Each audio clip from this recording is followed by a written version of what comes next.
This week, we are talking about civility in the workplace. And at that point, you would think that, great, this is going to be a solo episode for Chrissy. That I am going to stick around. She's probably going to talk more. You definitely want to listen to her more, but I'm at least going to stick around. So you should too. Stay tuned. Have fun. She's the CEO. He's the marketing and operations guy. If it's broken, you need the business fix. Buckle up. Buckle up, people. As soon as I thought of that, I'm like, It's your solo episode. Yeah. When it comes to civility in the workplace, I thought, What are you saying? that you're probably better to speak about civility than I am. Maybe. But I have a very distinct line. And then I'm like penguin with a machete and choose violence. I 100% can see that. You're like, God help me never find that line. Yeah, 100. Well, that's first off, yes. The second piece to that is that, like, from my perspective on that, you have a wonderful way of cutting through the bullshit while still dealing with it. Whereas I don't deal with it. Yeah. You're like, oh, we'll push this off to the side. We'll do the thing. And I'm just straight machete. It's been a lot of work. I've done a lot of professional development around that. I know. Yeah. Have we talked about professional We have development? a few times. That I know I could use some work on this. There's the thing that I like is we have in our banter prompt here to talk about digital bravery, where someone was being bold.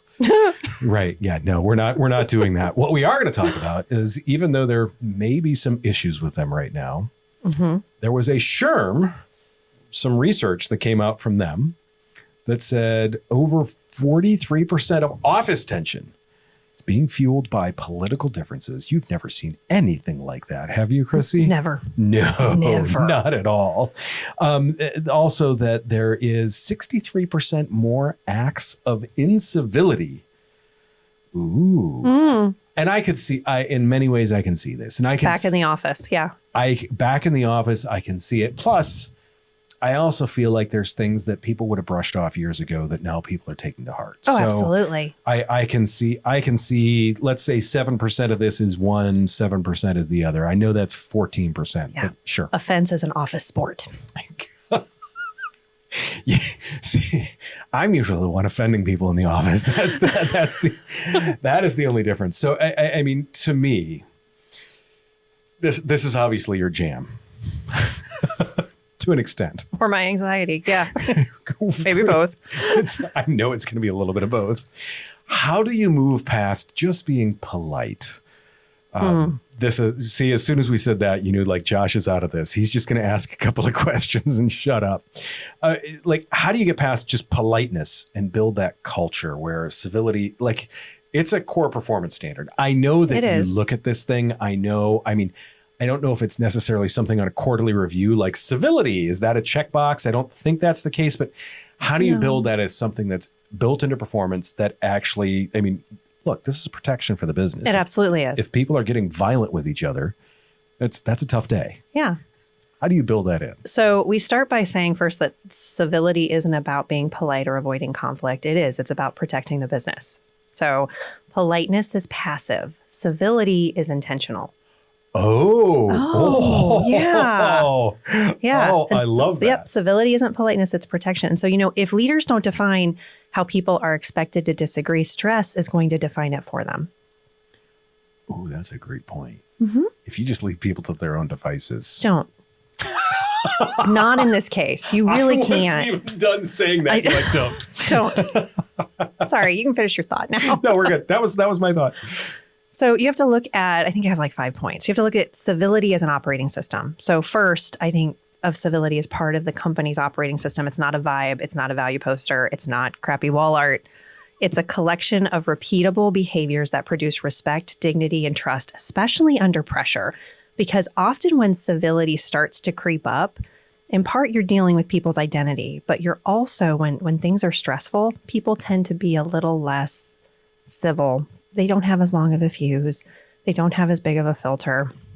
And so if civility only exists when things are calm, it's not culture, it's really coincidence. Ooh, yeah. So civility has to operate when things are stressful. And this is exactly why we teach it in resilient operating systems. Resilience and respect have to be operational, not aspirational. Operational, not aspirational. So teaching those interpersonal effectiveness skills that dear men give fast, we've talked about in other episodes, reminding people that disagreement does not meet destruction, that we are allowed to disagree. I think that is something, especially in the HR space, like people are just, well, I'm offended because they said it. And it's like, well, they have the right to say it. And you can choose to be offended or not offended. Sometimes, other times we got to talk about it. But I mean, just disagreement doesn't mean your offense. Okay. Right. We can have differing opinions. So one thing I would say that can be helpful is there's something that we call a desired state audit. So that is, CEOs really have to define the desired state clearly.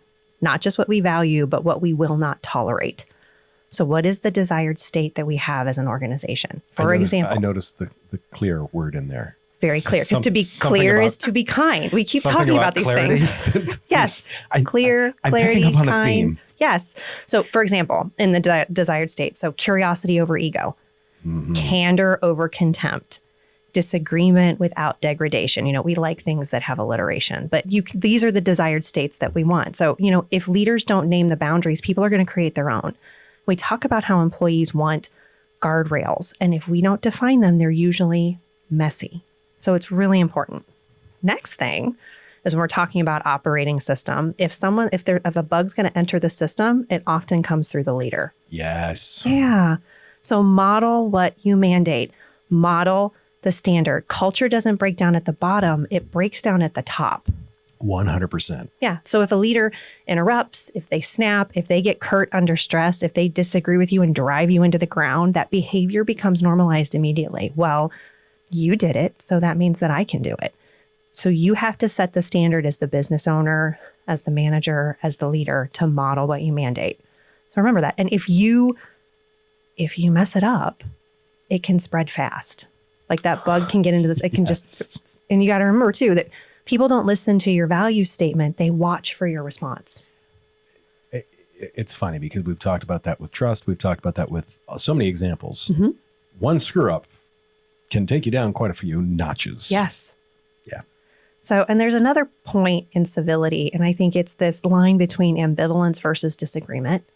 And I've seen generationally that there's a movement towards, I'd rather you not care than we disagree.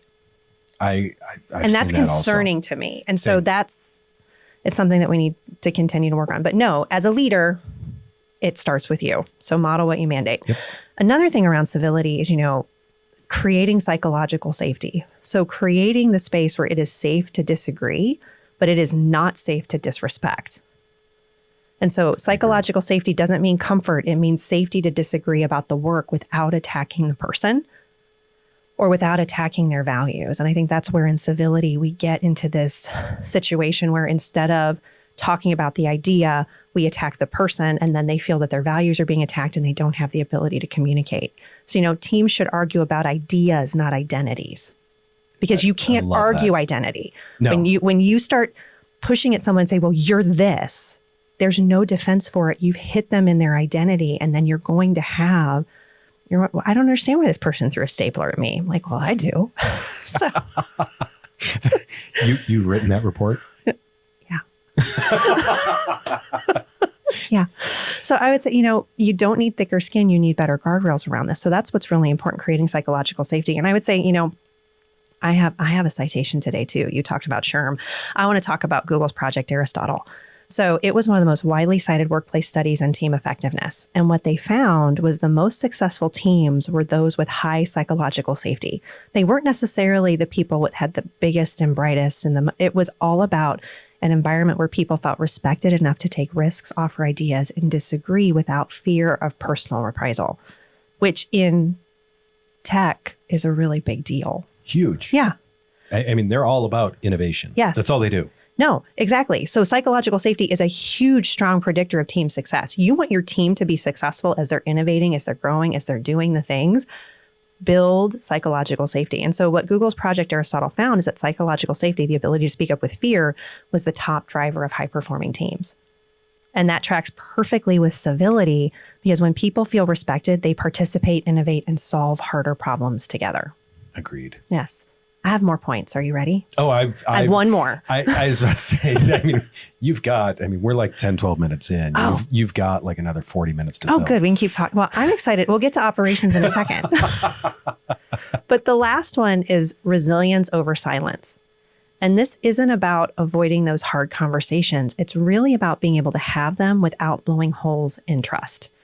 And so, silence doesn't keep the peace. It just postpones the explosion. And I know for me, young leader, sometimes, Chrissy, now, people think that my silence is acceptance, and it's not. Sometimes it's formulating what the next conversation point is going to be or figuring out the question. But I've also been in that space where I didn't want to say anything because I just didn't want to tick anybody off. So here's what I will say. I don't do that as much. I know you don't, but I do. It's still something I'm working on. So resilient leaders can sit with discomfort long enough to solve the problem instead of transferring their stress to the room. And that's something else in civility is, again, you model what you mandate, but your team can pick up on the energy that you're delivering. And if you're sitting there silent, but they can tell that your fists are clenched or you're biting the side of your jaw, they're like, oh, crap. What's going to happen? She's going to blow up. Or we can't wait till she does, depending on what the situation is. So really, you have to remember that self-regulation, so when you're building civility, it's a leadership skill. And civility is often the outcome of regulation, learning how to manage those emotions yourself. And it's not restraint. It's not about like, how much did I hold back? It's how much did I regulate internally?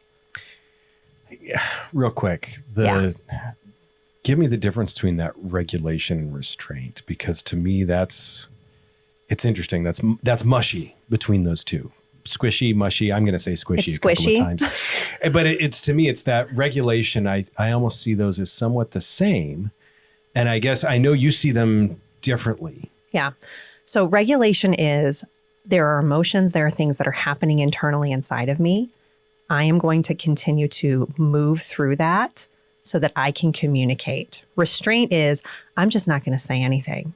I don't have the ability to have a conversation without throat punching someone. So that is restraint. So that makes more sense to me now. So the regulation is having the emotions, working through the emotions, not pushing those emotions down. Yes. And saying, oh, we're gonna act like a robot and just pretend this didn't happen. It's regulating that so that way you have a proper and civil reaction. Well, because we are humans having human experiences, and it is okay for us to have emotions in the workplace. It's not okay for sometimes those emotions to blow up into bad behavior.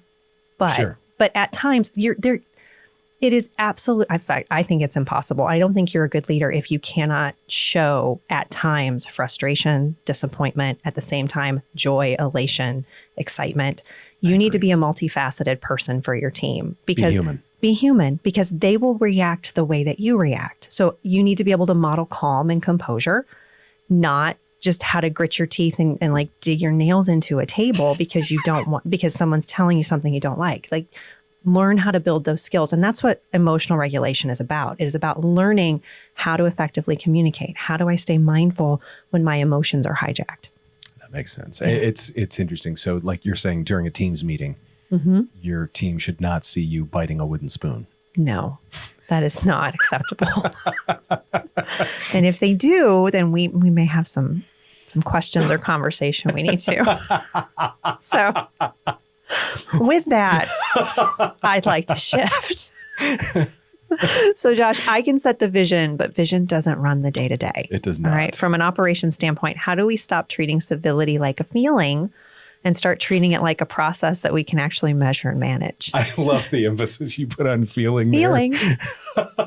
I figured you would. To me, I mean, first off, there's that certain just level of respect that this all has to be built off of. I have seen it where people are trying to be civil to those that they don't respect. And once again, it comes across as blowing sun where the sun normally does not shine. Correct. And once again, that shows through, and now that's more likely to make that other person uncivil. So now we're going to have two people that are feeling just... It creates passive aggression. 100%.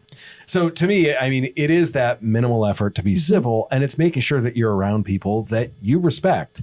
If you do not respect your coworkers, there's conversations that need to be had there. If someone is acting like they don't respect their coworkers, there's bigger conversations that need to be had there. I mean, it's, once again, you have to look at your crappy wall art and be like, are we really following through on this? Yeah. If you're not, then yeah. The other thing is too, is that it's the small efforts that make a big difference when it comes to civility. Their time, their dignity, their right to a professional environment. We had a discussion a few podcasts ago about someone that would come over and my boss, you know where this is going. Oh, I do. I can still smell it. Right. Who would pass gas in my cubicle. That's not dignity. That's not a professional environment. The other thing is too, is like, I've been in a couple of meetings recently where like important people have shown up late. And I'm like, you just don't do that. That's my, that's my biggest pet peeve. I mean, if someone shows up at like, if there's a 3:00 meeting and they're there at 3:01, I got no problem with it. No. If they're there at 3:07, then I get a problem with that, because that's disrespect. That's a lack of dignity. And that's what takes away from that civility that we are trying to build in the workplace. It's if you don't have those types of things, that you're going to build that incivility. To me, it's squishy. So it is sometimes tough. Like, this is not something that I'm not going to put KPIs to this.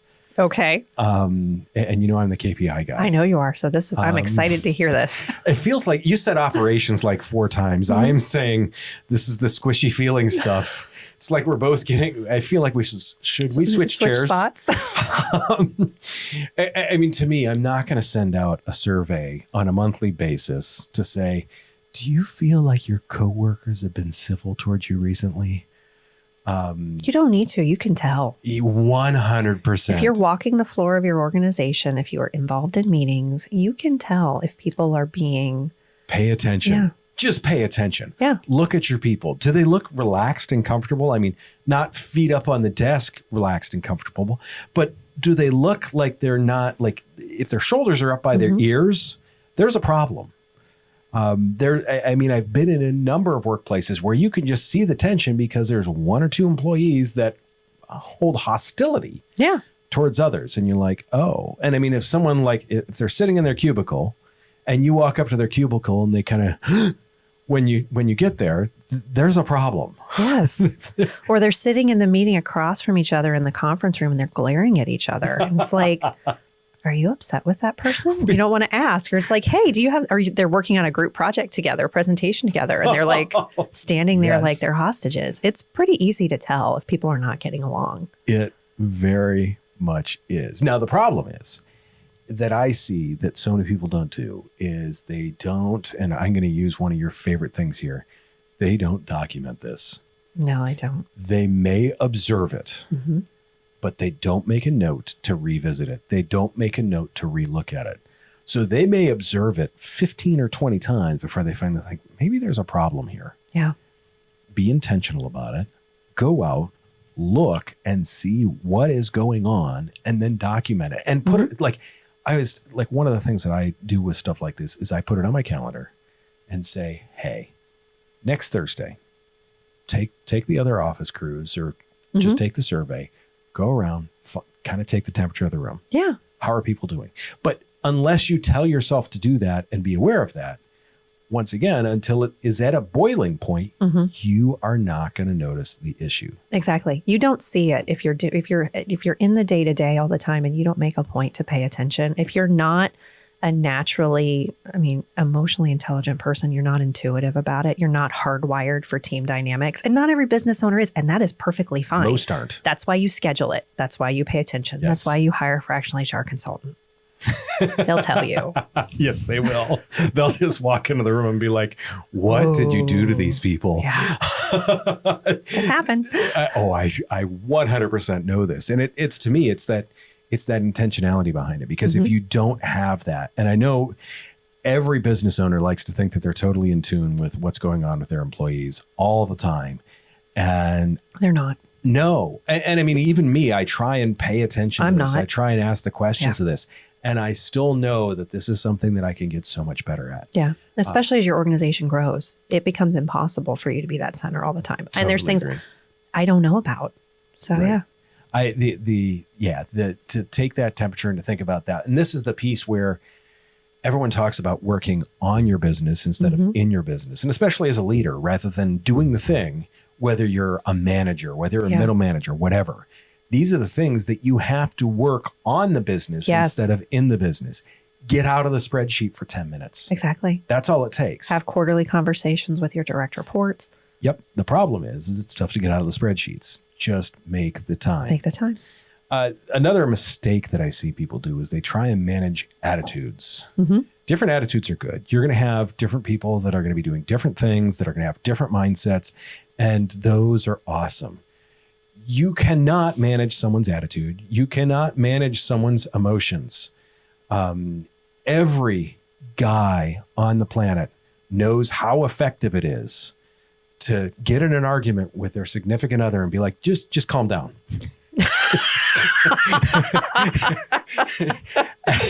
That is the classic example of you trying to manage someone else's emotions. That is usually the last thing that guy says before getting hit with a rolling pin, a pan, a knife. I don't know why she's not talking to me anymore. Right. Just that. So to me, I was so excited to say that one, because that is the classic example of trying to manage someone's emotions. You cannot do that in the workplace. Don't think you're the master manipulator. No. You're not. No. None of us are. Sorry, that's just not how it's going to work. Now, you can coach on reactions, and you can coach people on how they express those things and be like, hey, in the meeting yesterday, remember when you lost your shit? Be an observer. Right. How about take 2 seconds? Just think about like, what's the result of this? We're going to give everyone time to talk. We're going to give everyone the time to say their things. Just don't go across the table towards them. Yes. But that's, once again, that's coaching people on something. That's not telling them, hey, calm the hell down. Well, and it's understanding. Part of it too, I think, is understanding how people either process information or communicate information. And I think often civility, things can bridge in a different direction because people communicate differently. So, I mean, a great example, I am a verbal processor. I will talk about things for a very long time. Not everybody wants to sit next to a verbal processor while they're talking about things and they're like, have you made a decision? I'm like, no, I'm still thinking about it. When I say I'm an efficient verbal processor, but there's some people that just still don't think I'm efficient, like the one I'm married to. So it's really important that you understand, how do you communicate? And I think often when we're called into a situation where you've got two team members that do not communicate well, that's one of the first things that I start observing, is just kind of seeing how they interact. And, is one a verbal processor? Is another one? How do they handle emotional regulation? Some of it may just be skill set. Yeah. It's okay. It totally makes sense. How they're wired. This person's an extrovert. This person's an introvert. We don't understand why they don't get along or why this other person just like always has a tick. It's just, there are ways to walk around it. Why do they flinch when they walk in the room? Exactly. The one thing that I always like to look at too is to say, to get a better idea of what's going on, is start looking at things that, I don't want to say you can document, because you don't need to keep a tally sheet in every meeting. No, but you need to be an observer. Right. And look at and be mindful of like, hey, I noticed you interrupted Bob 3 times. Only Bob. You didn't interrupt Bill, you didn't interrupt James, you interrupted Bob 3 times. Every time Bob opened his mouth, you're like, blah, blah, blah, blah. So why is that? Right. Just a question. That is that lack of civility. And there's a reason typically behind that. So the one thing that I always look at too is that interruption is typically almost always an escalation. And it is looking to escalate those things. Once again, escalating typically leads to incivility. Yeah. The same thing as the other way that I look at it is good ideas shouldn't need to compete for attention. If one person says one thing, someone else should have the time to say something else. The one thing that I have to say, that, like where all this comes down to, it for me is civility is the bare minimum. Yeah. I worked at a company. I got screamed at twice by someone. Right. When I was in a meeting with the CEO about it, he's like, wow, we've moved her 4 times and each time she's been a problem. Dude, you're the problem. That's you. Right. This is a, like, You're tolerating this and you're, right. yeah, you have a tyrant. You're tolerating what isn't even considered the bare minimum. Mm-hmm. She's performing below the bare minimum because she's, like you said, she's the tyrant to other employees. So like for me, the tolerance is almost 0. I get if someone had a bad day. Everybody has a bad day. Sure. I have gone on some tirades, not like hands in the air screaming at someone, but look, I've been short with people. I get it. But let's go to the basic laws of physics here. For every action, there is an equal and an opposite reaction. Yeah. And realize that if you are blowing off steam to someone else, they're absorbing that. Now, where they direct that energy, they could direct that energy in depression. They could direct that energy in sabotaging your email campaign. They could direct that energy. So giving them this big blow off of energy, it's not worth it. It's got to go somewhere. The other thing that I look at with civility is, did you hire this person and why? Because if there's an issue about this, why are they here? Yeah. We talk like, I would say 90% of the things that we talk about, we talk about clarity. I just enjoy getting to Chrissy to smile every time I say the word clarity. The other piece though is I mean, we talk about culture. We're talking about the culture of how to get the most for your people. And the problem is it is that little bit of upfront investment in that culture is what makes it. So if you have the good culture, you are not worried about the civility as much because people have that respect. Once again, this comes down to your shitty wall art. What are your mission and vision statements? Are they just bad wall art? Are you modeling them? And are you modeling them? That is 100% it. I always find it funny when someone blames their employee for something, because I'm like, well, they're kind of your responsibility. They're doing what you told them to. This person's wreaking havoc in my office. Right. Wonder why that happened. Weird. Defining what we're doing and why the hell we're doing it is a big deal, because once again, that is going to keep everyone in line and everyone moving the same direction and no one screaming at someone else. Yeah. What about, like, this is the big question. Yeah. Politics is hot. Yeah. We don't talk about politics really. I mean, and to me, there's all sorts of reasons not to do it, but a lot of people do like to talk politics. They do. 53% of workers want to ban. They do. Political talk in the studio. What are your thoughts? Well, I think it's impossible when your business or industry is in a political business, or if you're a political football. We can't. I mean, our organization, we're in the insurance industry. We are in the news, not AOI, but like what we do is in the news right now every day. It's going to be until, I don't know, they figure it out.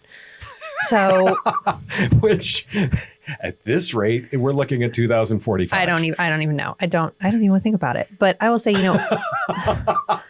here's what my when you ban things. So banning conversation doesn't remove the tension. It just drives it underground. Yep.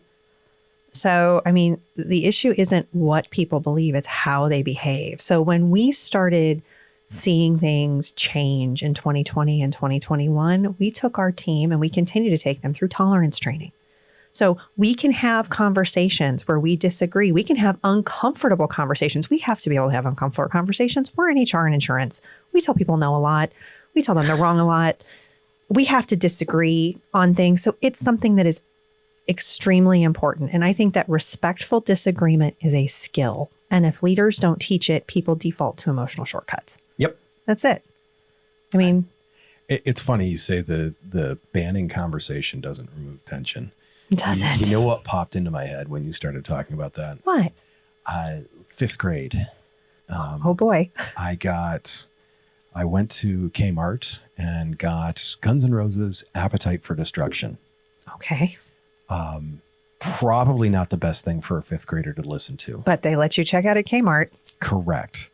When my parents heard this, of course, in the car on the way home, as I'm right, I remember my mother and father sitting in the front seat as Rocket Queen comes on, thinking, this probably isn't the right thing. They banned that tape from me. Do you think that stopped me from finding a way to listen to it? Oh, heck no. That is you listen to it on repeat. Correct. Because that just made me want to listen. Mom and dad don't like this. Oh my God, give me more. Yeah. Give me more. How do you feel like when you're trying to keep the peace? I mean, there's some loneliness when we're trying to manage different pieces where someone's louder, someone's quieter, there's headbutting, there's different views on things. You feel like you're the only responsible person in the room. Or you're the person that's holding everything together. Right, right. Do you think it's scary to say that I'm the only adult in the room ever? Yes. I didn't say it. No, you agreed. And in many cases, rightfully so. But like, I mean, how do you combat that loneliness? I think acknowledging that it's real is really important first. So it exists. The other thing that I would say is, peer groups are helpful. Having other business owners that you are friends with. But part of being able to navigate these is really teaching your team how to communicate effectively. Yeah. So, I mean, if you do one thing this year for your team, help them navigate disruption, teach them or have someone else teach them about how to communicate when they're in fear or uncertainty, because that's often where civility comes in, is people get into fear or they get into power dynamics. And so it's really important. You're building your interpersonal effectiveness skills as a leader. You're helping them build their skills. And that makes it less lonely because you have a skill set that you can share. There's something you touched on there that I kind of want to revisit. You said the fear, I believe, or power dynamics. Mm-hmm. The power dynamics to me are a huge thing because there's some things where you see, like, let's say there's 5 salespeople. Yeah. Anytime you have five competitive people, there's always one alpha. Right. Mm-hmm. And there's always that one that is going to try and steamroll everyone else. And I feel like that's one of those things where you have to watch that power dynamic. Sure, there's always the one that's kind of, I don't want to say in charge-ish even, maybe in charge adjacent. Yes. They're the high performer. So you have a tendency to go with their gut on certain things. Mm-hmm. They do. But you have to make sure that the other ones aren't feeling threatened by this one because, and I mean, I see it all the time, the top dog salesman gets all sorts of preferential treatment, generating a ton of money. Mm-hmm. Yeah, but don't let that cross over into civility. No, you can't let it cross over into civility. And you have to be able to, again, modeling what you mandate, making sure that everybody has the same set of skills to be able to communicate. Because you can be a really good performer in the sales space and you can be a really crappy communicator. And so if you can build those skills around that person with other people in the team, it can also benefit that individual. Very much so, for sure.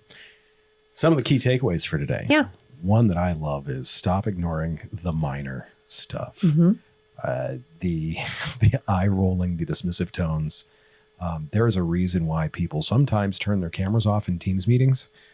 Yes. Because they can't hide their WTF face very well. But anytime you see something like that, that is the canary in the coal mine. And I mean, it's easy to watch someone say something and someone else lean back or someone fold their arms and you're like, those are the things to pay attention to for that. Yeah. I would say small behaviors are early warnings or early opportunities. So, yeah. Opportunity out of this. Because when you address things early, it's not punitive, it's protective. So you're showing the team that we care enough to keep this healthy. So nip it in the bud or give them the resources to be able to communicate effectively. Ooh. The other one, audit your hiring. Yes. Stop hiring uncivil people. I see it so many cases where people use softball questions. Tell me the best thing about you. Tell me the worst thing about you. No, you need to find out where this person is coming from. For me, I mean, everyone knows success is a shared thing, is our core value as a company. If I don't see an example of that from someone when we're talking, not happening. Yeah. And to kind of piggyback off what you're saying in auditing, hiring, you're hiring for how people handle tension, not just their talent.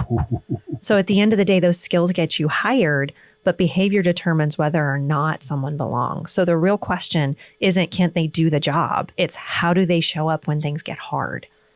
Because civility under pressure is one of the clearest indicators of long-term fit. Can we stay kind when we're stressed out? Yeah. Love that. When someone's stressed out, the other thing that I like, occasionally we'll have something that, let's say, borders on uncivility. Don't just like at the moment address it and let it go. 3 days later, you have to check back. 5 days later, you have to look back and be like, is this problem being rectified? Check in with people that are involved in stuff like that. If you don't, they're going to be like, oh, I was never heard from again. Yeah. And I would say the final is leaders go first. So that last piece is culture doesn't improve until you do. So civility, respect, emotional regulation, those are the leadership skills.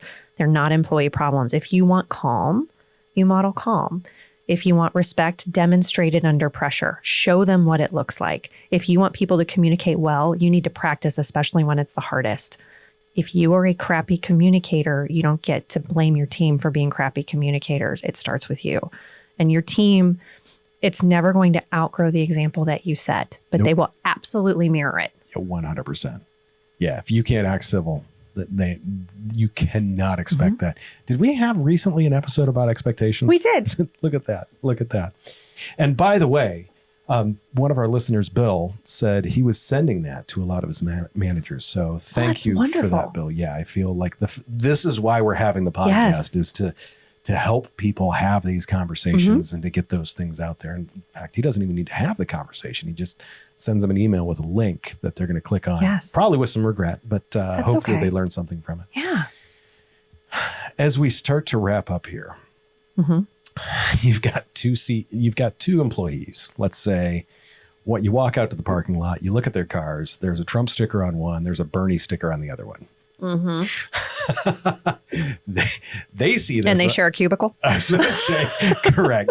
They see each other's cars and they're like, we ain't working together. How do you handle that? Oh, okay. So you take politics off the table and you put behavior on the table. So the expectation is an agreement. It's professionalism. So this is one of those moments where it's not like you're going to your corner and you're going to your corner. No. We come to the table together and you reset the standard clearly that you don't have to think alike, but you do have to work together respectfully. And if they can't meet that bar, then it becomes a performance issue and it's not a personal one. Ooh, I like that. Yeah. And if I can add something to that too, I have found too, when you bring people to the table like that and you start talking about non-politically related things, suddenly they aren't that far apart. Yeah. And it doesn't, we're going to remove that. We're going to talk about how teamwork is our core value. How are we going to be a team and get these things done? How are we going to care for our clients and get these things done? Love it. Because we have clients that have those stickers in their parking lots too. So it's all good. Whatever sticker you Whatever don't like. sticker you have, we're good. Yeah. Whatever stick you have or don't like, there's a client out there that has exactly whatever it is. Which is why we live in the middle and we practice civility at all times. So, Josh, what's the single biggest operational mistake managers make when they see something uncivilized? Like someone wearing a caveman outfit. They hesitate. They kind of sit back and be like, oh, that was awkward. Yeah. And then they just sit there and look at it. I hope that doesn't happen again. Right. No. I mean, you need to address that second, right then and there. As soon as you know about it, right then and there, show decisive action to be like, this is not tolerated. And as I said before, you follow up a few days later and you follow up a few days after that, because it one time, once again, is not going to address that situation. No. If you get a whiff of anything coming from that's once again not what you're looking for, it's time to make big changes. Yeah. Big changes. That being said, you're like everyone out there is trying to take back their culture, their profits. Chrissy, thank you again for your solo episode. It was not solo. We did this together. We did. And I thought we were very civilized in our discussion. That was pleasant. Mm-hmm. That all being said, if you want to find more resources, make sure you hit thebusinessfix podcast.com. Next week, we are talking about the rockstar trap. I like that. Oh, this is going to be fun because in most cases, we've all heard the Peter Principle. Yep. And if you haven't, you're going to hear it next week because your best worker might be your worst manager ever. Typically is. Yep. Do me a favor. Take care of yourself. If you can, take care of someone else too. We will see you very, very soon.